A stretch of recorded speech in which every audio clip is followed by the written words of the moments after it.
2.7 গুলো বেশি না আমিও জানি তখন এরপরে হিমোগ্লোবিন কম কইছে ডাক্তারে যে হিমোগ্লোবিন একটা ইনজেকশন লাগ তাহলে আউট থেকে বাবা একটা হিমোগ্লোবিনের ইনজেকশন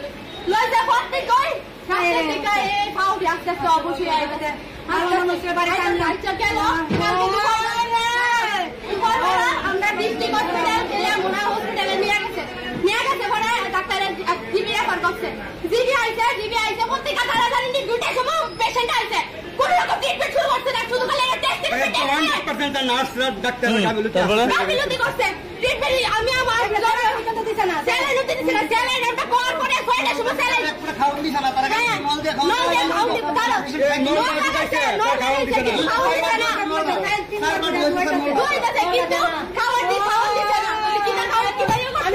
এরপরে হিমোগ্লোবিন দিচ্ছে আমার বাবার পটাশিয়াম কম ডাক্তারে কইছে যে ডাবের জল টলা খাইলে ঠিক হয়ে যাবে বাবা তাহলে পটাশিয়াম কম এর থেকে কইছে যে তারা এমন করে ওই আগে থাকা এমন তো হিমোগ্লোবিন দিতে চাও না আগে থেকে হিমোগ্লোবিন দিতে সেটা দাও পরে চটা হইছে এর উপর ইটার উপরে কি তা ট্রিটমেন্ট করতেছে হ্যাঁ আমি জানে আমি একটা মেডিকেল গ্রাউন্ড স্টুডেন্ট আমি ল্যাবরেটরি টেকনিশিয়ান লেখাপড়া করতেছি আমিও জানি কিছু না আমি সিনিয়র না জানি কিছু না ইনজেকশন হয় বাস কবে নাগাদ আনছিলেন জীবিতে? কালকে 2টার সময় আনা হয়েছে জীবিতে। কোন ডাক্তারের ইয়েতে আনছিলেন? কোন জায়গার উনি কোন জায়গার? সমরেশ পাল জিবির ডাক্তার কিন্তু নেফ্রোলজিস্ট আর কি তাই না জিবির ডক্টর কিন্তু তাই না আমার বাবা ইয়েতে দেখায় আর মেসুমনি মেডিকেটস এর মধ্যে প্রাইভেট ভাবে দেখায় আর কি